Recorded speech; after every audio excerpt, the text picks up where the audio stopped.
Assalamualaikum warahmatullahi wabarakatuh. Selamat malam. Jumpa lagi dengan saya Aldi di channel Mereka Ada. Dimanapun kalian berada, saya doakan semoga kalian dalam kondisi sehat dan selalu diberikan kemudahan dalam menjalankan segala aktivitas. Di kesempatan kali ini saya akan membacakan cerita nyata dari Tanah Minang tentang kelima orang sahabat yang mengalami kejadian tragis setelah mandi di air terjun. Namun sebelum saya mulai bercerita, pastikan teman-teman support channel Mereka Ada dengan cara menekan tombol subscribe dan menyalakan lonceng notifikasinya, supaya teman-teman gak ketinggalan setiap video yang upload di channel ini. Jangan lupa juga follow Instagram dan TikTok Mereka Ada di @merekaada_channel. Untuk kalian yang mau support Mereka Ada dengan cara membeli official merchandise berupa t-shirt seperti ini, bisa langsung DM Instagram Mereka Ada. Nanti akan diarahkan untuk proses pembeliannya. Sudah siap? Kalau begitu, tanpa banyak basa-basi lagi, mari kita mulai ceritanya dan selamat mendengarkan.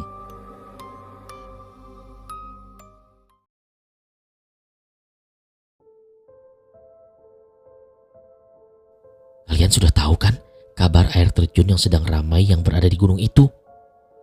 Subhan membuka pembicaraan. Dari tadi kita juga lagi ngobrolin itu, jawab Rahman.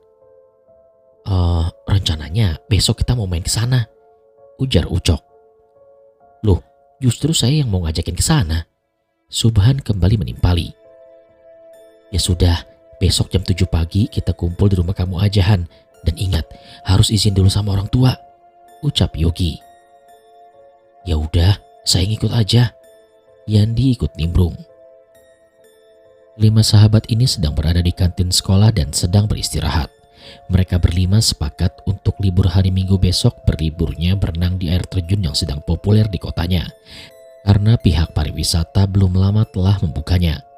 Rahman, Yogi, Ucok dan Yandi kelas 3 SMA, dan hanya Subhan yang beda kelas, dia baru kelas 2. Suara bel menandakan jam istirahat telah selesai dan mereka berlima pun bubar masuk ke dalam kelas masing-masing. Singkat cerita, jam sekolah pun telah usai. Semua siswa pulang ke rumahnya masing-masing, begitupun dengan Subhan. Dia pun langsung pulang ke rumah. Assalamualaikum, ucap salam dari Subhan. Waalaikumsalam, jawaban berbarengan ibu dan ayah Subhan yang kebetulan orang tuanya sedang duduk di ruang tamu sambil nonton televisi. Subhan pun langsung sungkem ke ayah dan ibunya. Tumben, bapak sudah pulang kerja? Tanya Subhan. Hari ini tuh libur, Han. Bapak kurang enak badan.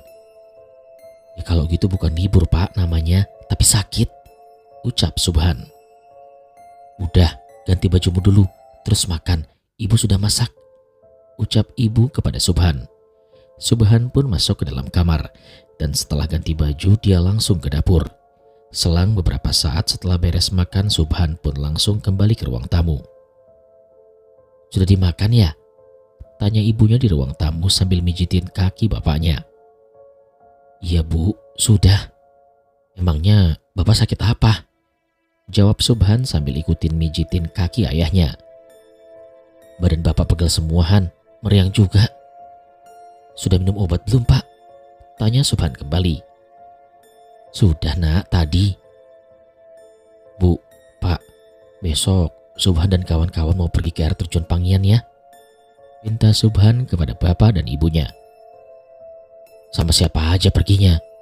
Tanya bapaknya. Rahman, Ucok, Yogi dan Yandi. Besok pada ngumpul di sini juga kok, Pak. Tapi kok perasaan ibu gak enak ya, Han? Dengar kamu mau mandi di air terjun Panggian, jawab ibunya. Ya kalau diizinin Subhan berangkat, tapi kalau gak boleh gak bakal berangkat kok, Bu, jawab Subhan sambil merajuk. Hati-hati aja, bapak izinin. Bapaknya Subhan memberikan izin. Wah, makasih ya Pak, jawab Subhan dengan sumringah. Bu, gimana? Mau apa lagi? Jawab ibunya seakan tahu kode dari anaknya. Tuh, di saku bapak ada uang, ambil aja. Bapaknya mengerti kode dari anaknya. Bapak ini jangan terlalu memanjakan anak, Pak. Ya ibu, ini kan buat persiapan bekal besok. Jawab Subhan sambil berdiri mengambil uang di saku bapaknya, lalu pergi keluar rumah untuk membeli bekal buat besok. Tapi kenapa ya Pak, perasaan ibu gak enak dengan anak kita mau ke air terjun? Ucap ibunya. Alah, udah Bu, positif aja. Singkat cerita, hari pun berganti. Tepat jam 7 pagi, keempat sahabatnya datang ke rumah Subhan. Assalamualaikum. Ucap salam di depan rumah hampir berbarengan dari keempat sahabatnya itu. Waalaikumsalam, sini mari masuk. Jawab barengan ibu dan bapaknya Subhan karena mereka berdua sedang duduk di kursi teras rumah. Oh, Subhannya ada Pak? Tanya Yogi. Ada di dalam, lagi siap-siap kayaknya. Kalian mau kemana? Jawab dan tanya bapaknya Subhan. Kami mau ke air terjun Pak. Jawab Ucok. Jangan nakal ya nanti, hati-hati main airnya. Pinta ibu Subhan. Iya Bu, baik. Bu, Pak, pamit ya. Ucap Subhan yang sudah siap dan meminta restu kedua orang tuanya. Hati-hati ya nak, jangan terlalu asik main airnya dan jangan macam-macam saat main di sana. Ucap ibu Subhan kembali mengingatkan. Siap Bu, beres. Jawaban serentak dari mereka berlima dan mereka berlima pun berangkat. Perasaan seorang ibu sangatlah sensitif dan kuat karena kepergian mereka berlibur saat itu adalah kepergian terakhir kali untuk anaknya. Dengan hati yang riang gembira, kelima sahabat itu mulai perjalanan dengan menaiki 2 sepeda motor. Satu berbonceng 2 dan satu lagi berbonceng 3 untuk menuju air terjun yang berada di gunung di daerahnya. Penatnya sekolah selama 6 hari serasa hilang saat mereka memulai perjalanan berlibur ke air terjun. 2 jam lebih perjalanan mereka lalui untuk sampai ke tempat tujuan dengan menggunakan sepeda motor, hingga akhirnya sampai ke tempat kampung terakhir sebelum ke air terjun. Setelah motor diparkirkan dan dititipkan ke salah satu rumah warga, mereka berlima melanjutkan perjalanan ke air terjun dengan berjalan kaki. Dari parkiran untuk sampai ke air terjun membutuhkan waktu kurang lebih 20 menit berjalan kaki, hingga akhirnya mereka berlima sampai juga ke air terjun. Tanpa ada instruksi lagi, semua pakaian dilepas. Hanya Rahman yang tidak membuka pakaiannya, karena dia lupa tidak membawa baju ganti. Saya nonton aja ya, ucap Rahman saat mereka membuka pakaian sambil merajuk. Lah, kamu ini emangnya gak bawa baju ganti apa? Tanya Yandi. Iya, saya lupa, jawab Rahman sambil mengusap pundaknya. Udah, basah-basahan aja, ajak Ucok. Enggak lah, nanti sakit. Besok mau ada ujian juga kan? Jawab Rahman.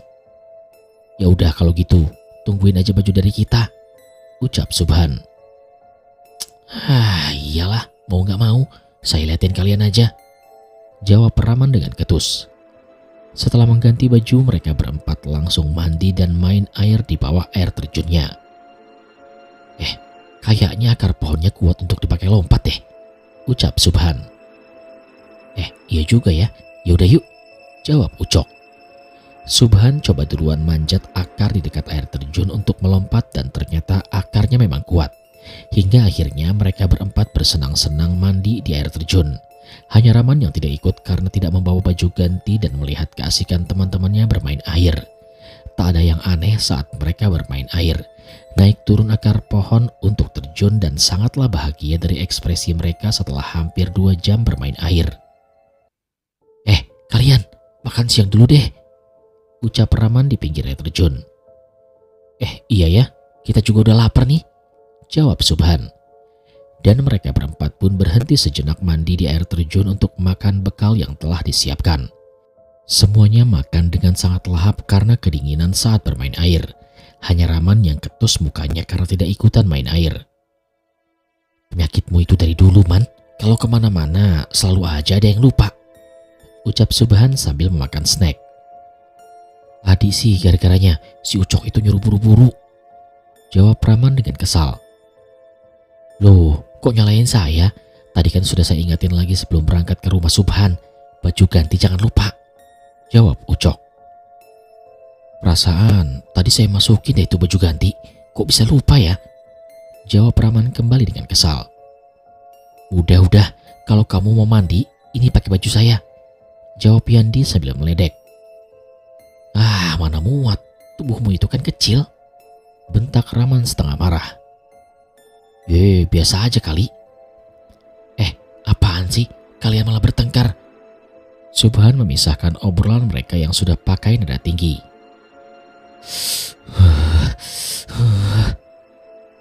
Yogi menggigil kedinginan dan wajahnya sangat pucat. Giginya bergetar hebat sambil memeluk tubuhnya sendiri. Gi, kamu kenapa Gi? Tanya barengan mereka berempat. Hanya geretakan gigi yang bersahutan dari mulut Yogi. Dia kedinginan ini, mana baju gantinya? Cepet, ucap Raman. Subhan segera membuka tas ranselnya Yogi dan membawa baju kering kepunyaannya. Gi, cepat pakai baju keringnya, pinta Subhan. Namun Yogi tidak menjawab. Wajahnya kini semakin pucat. Matanya berwarna merah. Tangan dan kakinya kini mulai kaku. Gi, jangan nakutin kita ya Gi, ucap Ucok yang mulai panik melihat kondisi Yogi. Bukannya menjawab, Yogi malah memejamkan mata. Aduh Gi, jangan tidur, ucap Subhan. Udah cepet, pakaikan baju keringnya, pinta Raman. Pakaian basah Yogi dibuka oleh keempat temannya dan digantikan dengan baju kering. Dan yang bikin mereka panik adalah kaki dan tangan Yogi mulai kaku. Dan selama digantikan baju dia malah memejamkan mata.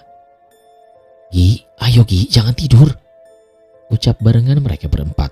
Namun tidak ada jawaban dari Yogi. Aduh, ini gimana ini? Subhan mulai panik. Lebih baik sekarang kita pulang aja, ajak Ucok. Gi, ayo dong Gi, bangun. Yandi terus berusaha membangunkan Yogi namun tak kunjung bangun. Kalau gitu biar saya yang gendong, ucap Raman karena tubuh Raman paling besar dan kuat. Yogi pun digendong Raman dengan kondisi tidak sadarkan diri. Dan mereka berlima pun segera kembali ke parkiran motor di mana tempat motor dititipkan di rumah warga. Kenapa temanmu digendong? Tanya pemilik rumah. Aduh, gak tahu. Setelah mandi di air terjun, dia kedinginan dan tertidur, jawab Raman. Sebentar, kalian gak melakukan yang aneh-aneh kan saat mandi? Tanya pemilik rumah. Enggak, kami cuma mandi aja, jawab Subhan. Pemilik rumah pun melihat kondisi Yogi dan berusaha membangunkannya, namun tidak kunjung bangun juga. Sekarang gimana? Dia ini gak mau bangun, tanya pemilik rumah. Kita mau bawa pulang aja, biar Yogi didempetin di tengah, jawab Subhan. Ya sudah, hati-hati di jalan. Cepat bawa pulang dan beritahu orang tuanya semua yang terjadi di sini, jelas pemilik rumah. Selama perjalanan pulang, Yandi terus berusaha membangunkan Yogi, tapi tak kunjung bangun. Singkat cerita, sampailah mereka berlima di rumahnya Yogi dan betapa kaget orang tuanya Yogi dan keempat kawannya Yogi saat Yogi dibaringkan di ruang tengah rumahnya. Pak, maafkan saya, ucapan Yogi yang terakhir kalinya saat dibaringkan di tengah rumahnya dan ia pun meninggal dunia. Innalillahi wa inna ilaihi raji'un, ucap Bapak Yogi setelah mengecek tubuh anaknya yang sudah tidak bernyawa sambil menutupkan matanya yang terbuka. Semua histeris mendengar ucapan kematian dari ayahnya Yogi. Subhan dan Ucok langsung pingsan tak sadarkan diri sedangkan Yandi memeluk lututnya dengan ekspresi wajah kosong. Kalian sebenarnya habis dari mana dan habis ngapain? Bentak ibunya Yogi sambil menangis. Bu, kita habis dari air terjun, kita hanya mandi di sana, ucap Raman terbata-bata. Kalian ngapain aja di sana? Bentak ibunya Yogi lagi. Kami hanya mandi Bu, jawab Raman. Belum sempat orang tua Yogi bersedih karena kehilangan anaknya, mereka kembali dibuat kaget dengan kondisi Yandi yang memeluk-lutut sambil duduk dan tiba-tiba Yandi tertawa histeris dan menangis sangat pilu. Sudah Bu, jangan marah-marah, ada yang gak beres ini, ucap bapaknya Yogi. Yan, sadar Yan, Eling, nyebut, ujar bapaknya Yogi sambil mengusap wajah Yandi. Yandi hanya menangis penuh kesedihan sambil memeluk lututnya sendiri.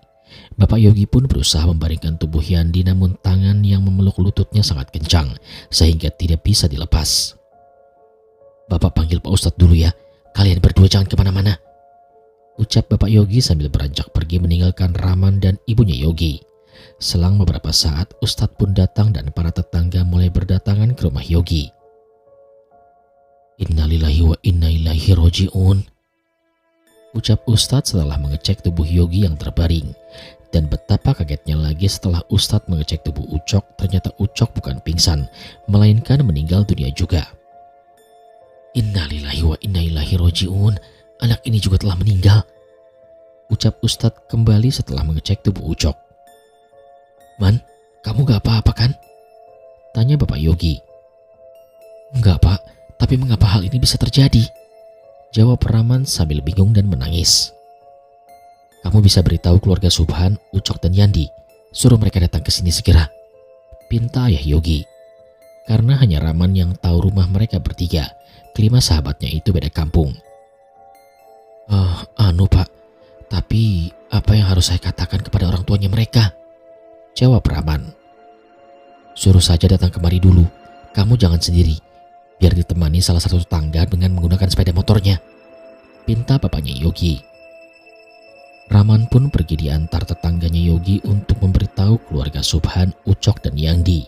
Singkat cerita, satu persatu keluarganya datang dan semuanya histeris menyaksikan yang terjadi.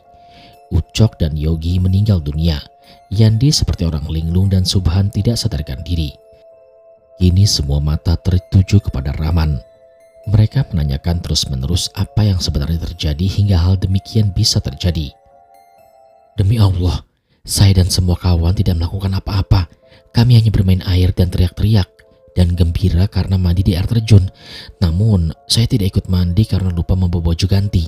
Awalnya yang terjadi saat kita makan karena sudah siang, tiba-tiba Yogi menggigil kedinginan. Wajahnya sangat pucat pasi dan terus setelah Yogi diganti pakai baju kering, tiba-tiba Yogi gak sadarkan diri. Terus dari lokasi untuk ke parkiran saya yang gendong Yogi. Tapi mengapa setelah sampai di rumah, Yogi malah meninggal? Ucok meninggal dan Subhan ikut tak sadarkan diri. Terus Yandi jadi orang linglung, jelas Raman sambil menangis. Sepertinya mereka berempat kesambet makhluk halus di air terjun tersebut, ucap salah satu warga. Gak boleh suuzon, jawab salah satu tokoh masyarakat di sana.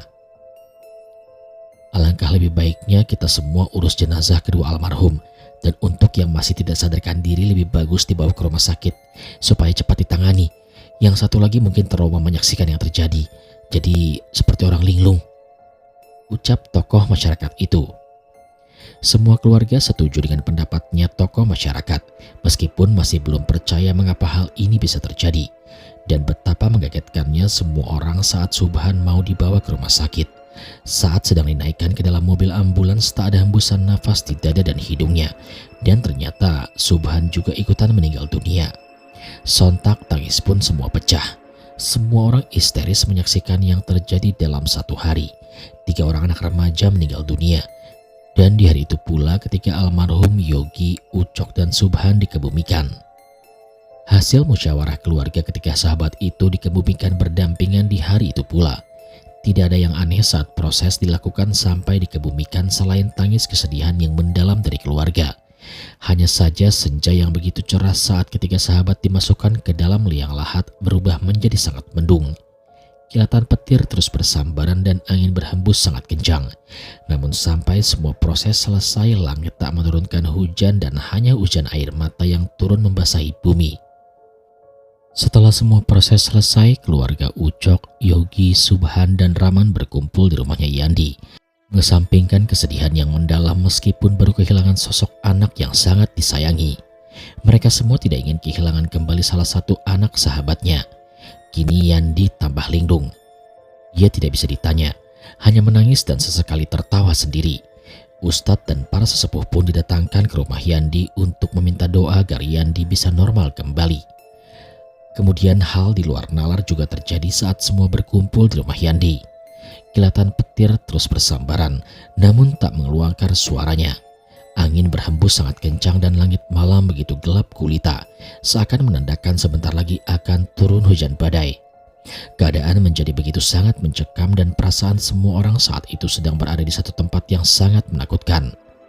Suara anjing di kejauhan terus bersahutan, padahal di kampungnya Yandi tak ada yang memelihara anjing. Suara kucing seakan sedang berantam di depan rumah, dan tikus di plafon rumah terus berlarian. Bahkan cicak dan tokek pun ikut bergemuruh menambah keangkeran suasana saat itu. Ayam yang biasanya berkokok di pagi hari kini berkokok di malam hari. Ya Allah, sebenarnya apa yang terjadi? Ucap bapaknya Yandi memecah keheningan di dalam rumah meskipun banyak orang. Semua saling memeluk satu sama lain karena perasaan mereka semua seakan hal menyeramkan akan terjadi. Bu, takut, ucap Rahman kepada ibunya. Banyakin ingat kepada Tuhan ya nak, jawab ibunya sambil memeluk anaknya. Yandi yang terbaring di tengah rumah tiba-tiba terduduk. Dia melotot sambil memandangi semua orang yang ada di rumah itu. Mati, mati, mati, teriak Yandi dengan ekspresi dan nada yang sangat menakutkan. Anak ini akan mati. Ucap Yandi kembali. Meskipun sangat ketakutan, sang ibu memberanikan diri memeluk tubuh anaknya. Rasa takut itu dilawan dengan rasa kasih sayangnya. Tidak ada yang akan meninggal lagi, ucap ibunya sambil memeluk tubuh anaknya. Sebentar lagi mereka akan datang menjemput anak ini. Jawab sosok yang merasuki tubuh Yandi. Tidak, kamu akan tetap di sini nak, gak akan ada yang pergi kemana-mana, ucap ibunya Yandi sambil menangis dan menambah eratan pelukan ke tubuh anaknya. Mau tidak mau kamu harus rela melepas kepergian anakmu seperti kematian ketiga temannya, jawabnya dengan nada serak dan sangat menakutkan. Tidak, jangan bawa anak kita, jawab bapak Yandi yang ikut memeluk tubuh anaknya sambil menangis. Yang akan menjemput sudah ada di luar, jawab sosok yang merasuki tubuh Yandi. Semua orang kaget mendengar ucapan Yandi. Sontak mereka semua ketakutan. Keluarga Yandi, Ucok, Rahman, Subhan, Yogi dan beberapa tetangga lainnya yang semakin bertambah. Pintu rumah yang tertutup rapat tiba-tiba terbuka dengan paksa. Angin masuk sangat kencang ke dalam rumah, membuat semua isi rumah berhamburan, bahkan para tetangga yang ada di dalam rumah sebagian kabur lewat pintu belakang. Karena saat mau kabur lewat pintu depan sangat jelas terlihat bahwa lampu pagar rumah begitu banyak sosok hitam yang sangat menyeramkan wujudnya. Ada yang berbulu sangat lebat dari kaki sampai ke wajah. Ada yang melotot dan rambutnya panjang sangat gimbal. Dan ada juga sosok perempuan memakai gaun putih namun di bagian perutnya bolong sampai ke belakang, penuh dengan belatung dan bolongan di perutnya. Dan berbagai makhluk menyeramkan dan sangat menjijikkan lainnya berkerumun di depan rumah Yandi. Namun tiba-tiba suara deheman kuda membuka jalan kerumunan semua makhluk tersebut. Dan benar saja, datang kereta kencana yang dinaiki oleh makhluk hitam pekat. Cepat bawa dia, ratu dan raja telah menunggunya, bentak kusir kereta kencana. Cepat lepaskan saya, anak ini harus mati dan dibawa ke kerajaan untuk dieksekusi, ucap sosok yang merasuki tubuh Yandi sambil menghempaskan kedua orang tuanya hingga terlempar. Tidak, jangan bawa pergi anak kita, teriak ibunya sambil kembali memeluk tubuh anaknya. Keluarga yang lain pun memberanikan diri memeluknya dan menahan tubuh Yandi yang hendak pergi keluar. Lebih dari 7 orang laki-laki menahan tubuh Yandi dan mereka juga terhempas kembali karena kini tubuh Yandi melayang di udara. Dan di saat tubuh Yandi yang melayang hendak keluar rumah, tiba-tiba seorang kiai sepuh datang dan menutup pintunya. La ilaha illa anta subhanaka inni kuntu minaz zalimin. La haula wala quwwata illa billah, ucap kiai ke arah tubuh Yandi yang sedang melayang. Tiada daya dan upaya selain pertolongan dari Tuhan. Turun, ucap kiai sepuh itu. Dan seketika tubuh Yandi yang melayang jatuh ke lantai dan terkulai lemas. Jangan kamu campuri urusan kami. Saya dan yang lainnya hanya ditugaskan raja dan ratu kami untuk membawa anak ini yang telah berbuat salah, ucap sosok yang merasuki tubuh Yandi. Tidak akan ada yang pergi. Anak ini akan tetap di sini, jawab kiai sepuh itu. Tidak bisa. Mau tidak mau anak ini beserta raganya harus kami bawa, ucap sosok itu lagi. Sebenarnya anak saya berbuat apa? Mengapa harus begini? Tanya ibu Yandi sambil memeluk raga anaknya. Putra dan putri raja kami telah mati terinjak-injak saat mereka berempat mandi di air terjun. Dan balasannya mereka berempat harus mati ketika orang temannya sudah mati. Tapi untuk anak ini, raganya sendiri harus menanggung semua siksaannya. Raja kami akan mengeksekusinya secara langsung di sana. Jelas sosok yang merasuki tubuh Yandi. Tolong maafkan kesalahan anak saya. Jangan bawa dia pergi. Biar saya sendiri yang kalian bawa untuk menggantikannya. Ucapan spontan keluar dari mulut seorang ibu karena kasih sayangnya terhadap anaknya. Iya, biar saya juga ikut bertanggung jawab. Jika itu memang yang terjadi, bawa saya saja. Ucap ayahnya Yandi. Iya betul, jangan bawa anak ini. Biar kita saja yang bertanggung jawab. Semua orang yang berada di rumah Yandi berkata demikian karena sayangnya mereka terhadap Yandi. Itu bukan wewenang saya. Saya tidak punya hak untuk memutuskan. Karena saya hanya ditugaskan dan kalian harus tahu hal seperti ini kami juga tidak mau terjadi. Namun karena kesalahan mereka sendiri. Ucap sosok yang berada di tubuh Yandi. Saya mohon tolong, maafkan dia. Ucap serentak semua orang yang ada di rumah sambil menangis. Dan semua orang yang ada di rumah kaget saat pintu yang telah tertutup kini terbuka kembali. Tiba-tiba datang 2 ekor ular sangat besar namun kepalanya manusia. Perempuan dan laki-laki wujud kepala ular tersebut dan memakai mahkota. Ketulusan hati kalian semua saya terima. Anak ini akan saya biarkan hidup. Namun dengan kondisi yang berbeda karena sukmanya harus tetap bertanggung jawab akan perbuatannya. Hanya itu kelonggaran hukum dari saya. Karena mereka berempat telah membunuh kedua anak saya yang tengah bermain di air terjun. Ucap sosok laki-laki ular yang mungkin dia adalah rajanya. Kemudian setelah berucap demikian semua makhluk tersebut menghilang. Angin yang sangat kencang, kilatan petir, suasana langit malam yang gelap gulita, semua suara hewan semuanya menghilang. Bahkan bintang dan bulan pun menjadi terang benderang menghiasi langit malam.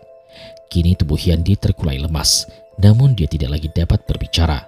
Tubuhnya menjadi sangat lemas bahkan untuk berdiri pun dia tidak mampu. Semenjak kejadian itu, keluarga Yandi terus berusaha menyembuhkan anaknya namun hasilnya masih nihil. Yandi jadi seperti orang yang mati enggan hidup pun tak mau. Dari tahun 2003 sampai 2024, perkembangan hidup Yandi hanya bisa berjalan dan berbicara hanya saat mau makan saja. Sisanya menjadi orang pendiam yang diam di dalam rumah dengan tatapan kosong setiap harinya.